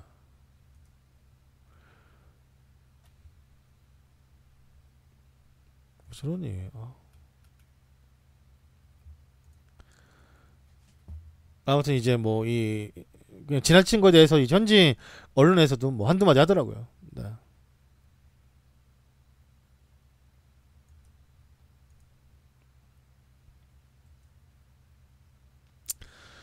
다음 소식은 영국 인디펜던트 소식에 따르면 라멜라와 재계약을 하길 바란다라는 토트넘에 관한 소식입니다. 토트넘은 라멜라가 부상 복귀 후 보여준 인상적인 활약에 만족하며 계약 연장을 하기를 바라고 있고, 그는 다음 시즌에 팀을 떠나기로 되어 있었지만 토트넘은 그를 2019-20 시즌까지 붙잡아두기를 바라고 있다고 합니다. 인상적인 활약에 힘입어 그는 손흥민을 대신해 최근 맨시티 경기를 선발로 나왔으며 현재는 맨유와의 FA컵 준결승 경기를 준비하고 있습니다. 2013년 여름에 2,700만 파운드에 토트넘에 이적을 했고, 구단은 이제 처음에 이적했을 때 4+2, 그러니까 2년 연장 옵션을 발휘할 수 있는 계약을 했는데 그 2년 연장 옵션을 사용할 것으로 보인다라고 합니다. 2016년 심각한 엉덩이 부상을 당하기 전에 이탈리아와 스페인, 포르투갈, 프랑스에서 진지하게 이 선수에게 대한 관심을 보였었지만 그는 지금 현재 5년째 토트넘에 남아있고 포체티노의 사랑을 받고 있습니다.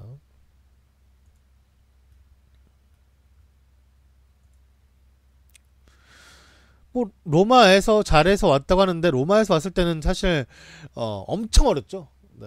지금도 라멜라가 어린 편인데 그때는 당연히 엄청 어렸죠. 엄청.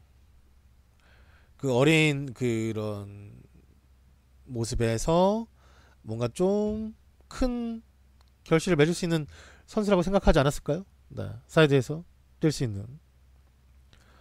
뭐 사실 뭐 이번에 못 뽑힐 것 같긴 한데 이탈리아란다.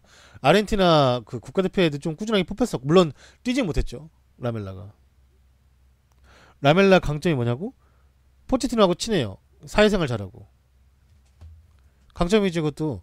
그다 분위기 만드는 건 다 강점입니다. 그런 거.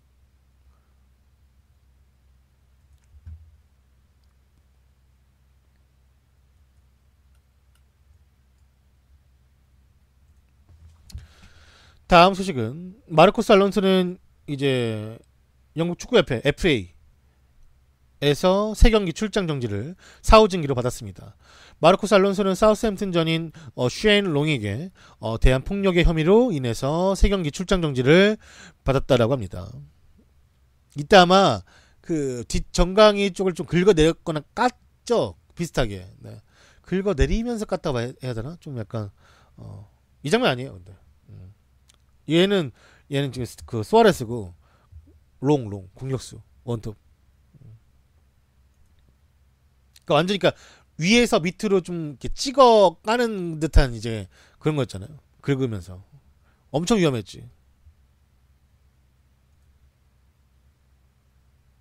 아무튼 3경기 정지 먹었다고 하니까 그만큼 경중이 세다는 거죠. 네.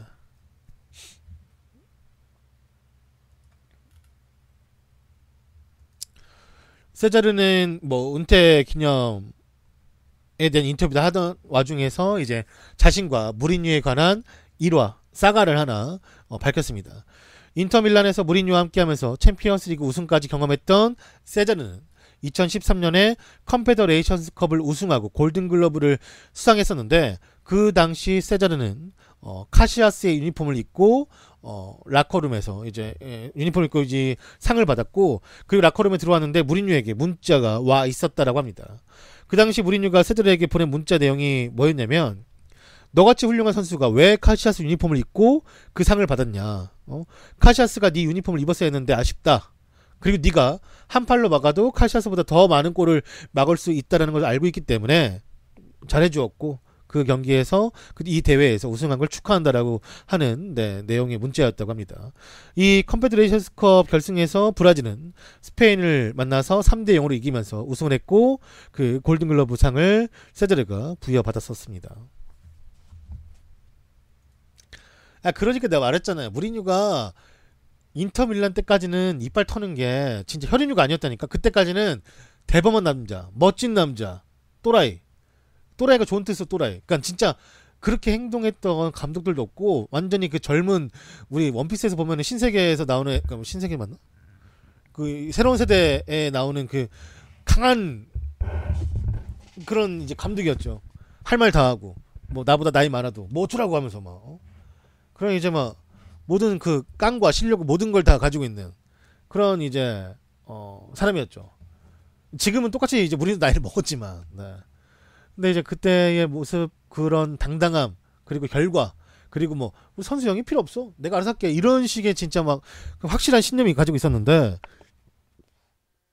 모르겠어요. 이 나이를 먹다 보니까 무리뉴도 뭐 사람이 똑같죠. 여러분들도 느끼실 거예요. 정말 막 옛날과 달라지잖아요. 그 몇 년 몇 년 사이에 많은 생각이나 아니면은 뭐 과정들이나 이런 것들이 다 달라지는데, 무리뉴가 축구를 생각하는 마음이 달라졌을 수도 있고, 뭐 옛날같이 난 더 이상 이제 뭐 그렇게 하면 안 될 것 같다 라고 느꼈을 수도 있고, 네.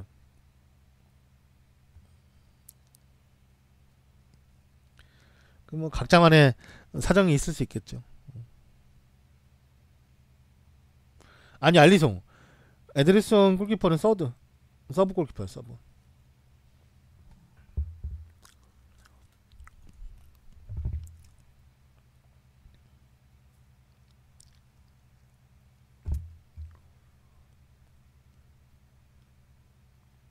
딸내미 귀여운 거 봐.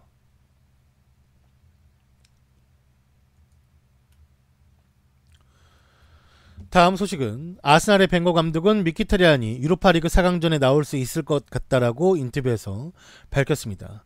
아스날의 벵거 감독은 미키타리안이 무릎 부상에서 빠른 회복을 이룬 후에 유로파리그 아틀레티코 마드리드와의 경기에 출전할 수 있을 것 같다라는 것을 기자들에게 확인을 해 주었습니다. 이 선수는 이번 달 초 내측 인대 부상을 입었고, 아스날 팬들은 그가 나머지 시즌을 나오지 못할까봐 걱정을 했었는데, 벵거는 유로파리그 준결승 1차전을 앞두고 웨스트햄과의 경기를 준비하고 있지만 미키타리안을 빠르게 기용할 생각은 없는 듯 하다고 합니다.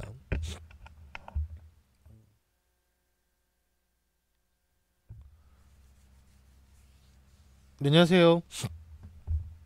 일단은 미키타리안이 뭐 내측인대 부상을 당했었는데, 뭐 꼬마 경기 1차전쯤에는 나올 수 있다. 근데 많이 도움이 되죠.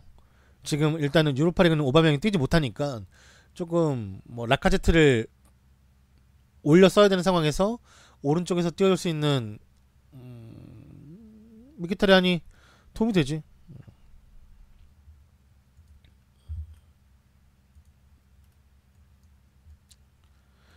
다음은 아시아 챔피언스 리그 16강 진출팀들이 결정이 되었고 대진표가 확정이 되었습니다. 일단 한국팀으로 보자면 전북은 부리람 유나이티드 이 팀과 16강을 만나게 되었고, 1차전은 부리람에서 열리고 2차전이 전북에서 열립니다. 수원과 울산이 16강에서 만나게 되면서 이 수원과 울산 중 한 팀은 8강까지 올라가는 것이 확정이 되었습니다. 수원은 조별 1위로 통과를 했고요. 울산이 2위로 통과를 했기 때문에 만나게 된 것이고요. 울산 홈에서 먼저 만난 다음에 수원에서 2차전이 열리게 됩니다. 일단 뭐 가시마 엔틀러스가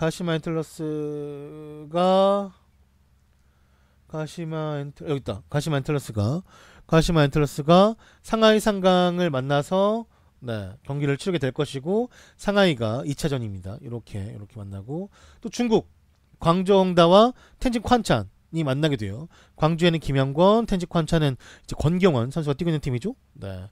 이 두 팀이 만나서, 여기는 뭐 파투, 모데스테 이런 애가 있고, 여기는 뭐 굴라트, 알란 이런 애들이 있죠. 네. 근데 광저우가 항상 텐진을 만났을 때는 좀 더 좋은 경기력과 성적을 가져왔죠. 네. 대충 일본 팀은 딱 한 개 팀, 네 개 팀 중에 세 개 팀은 침몰했고요. 일본 침몰. 쿠르륵 쾅쾅. 가시마만 올라왔습니다. 권순태 여기는. 나는 이 알 라인 엠블럼이 참 마음에 들어. 너무 이쁘게 잘했어. 좋아요. 네. 엠블럼 이쁘면은 좀 더 좋지. 여기도 특이하네요. 여기 오마르 있는 팀. 오마르.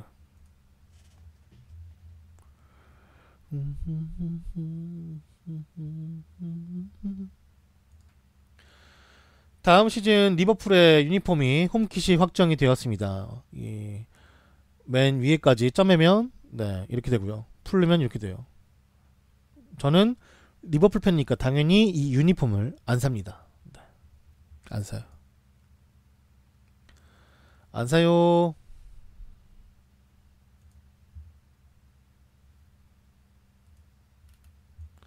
색감을 이제 실제로 보면 이런 식이죠. 네.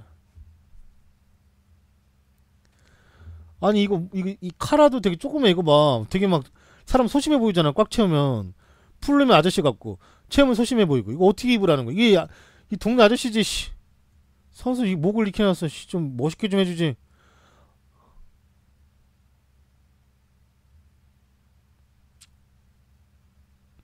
아 이게 진짜 이상하잖아. 이거 봐봐. 솔직히 말하면 좀 목처리 원래 유니폼은 사실 목처리가 제일 중요하거든요. 이렇게 할 거면 차라리 뭐 칼을 세울 수 있게 좀 이렇게 다르게 해주던가. 이건 너무 이상하다 진짜 솔직히 말하면. 아니면 이 단추를 없애고 그냥 뭐 하든가. 이거는 좀 별론 것 같아요. 제가 봤을 때 이 선택은. 나는 이런 데는 깔끔하니 괜찮아. 어차피 뭐 이런 식으로 가겠다고 하면은 깔끔하게 가는 건 상관이 없는데 이 목이 너무 별로야. 이 선에 들어가는 무늬 폰트도 별로고 별로야 아무튼. 네. 랄라나가 입어도 이 정도면은 그 별로예요. 핸더슨도 못생긴 게 아닌데.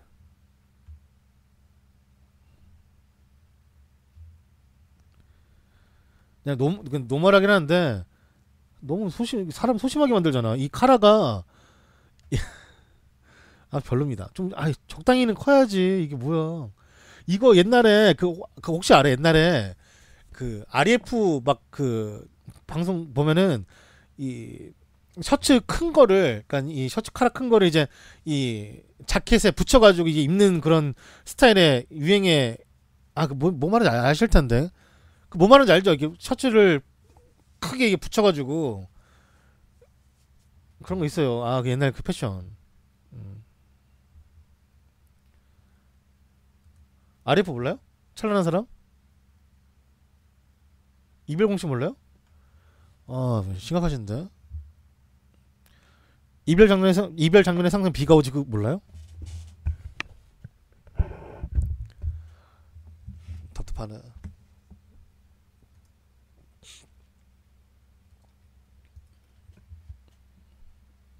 아무튼 이게 리버풀의 다음 진짜 소심하다 진짜. 단추도 딱 하나 있네.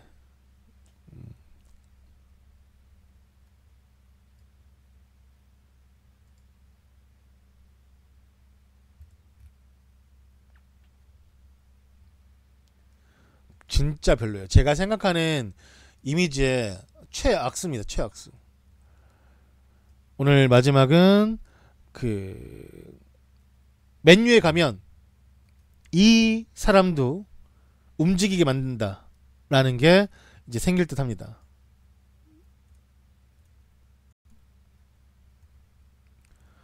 이 산체스 나 좀 보라고. 루카쿠가 찍은 영상이라 해요. Hello, hey baby, oh yeah.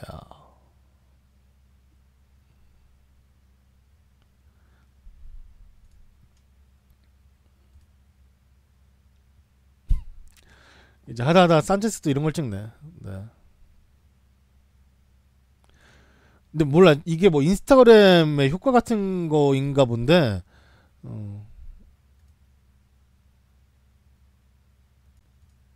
저는 별로 안 좋아하긴 합니다. 네.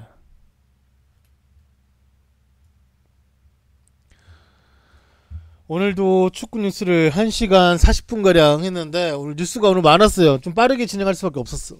좀 이것저것 얘기하면 좋은데 오늘 뭐 유니폼 유출된 것도 있었고 선수 이적이 된 거, 감독의 이적에 관한 거, 감독 내정된 거, 그 다음에 뭐 이것저것 유에파 관련된 새로운 뭐 규칙과 규범, 그 다음에 뭐 다음 시즌 프리시즌에 관한 일정까지 막 이런 게 있었기 때문에 좀 빠르게 진행을 했고, 처음부터 보지 못하신 분들은 유튜브에서 조던 HD 검색하신 다음에 구독하기 누르시면 되고요.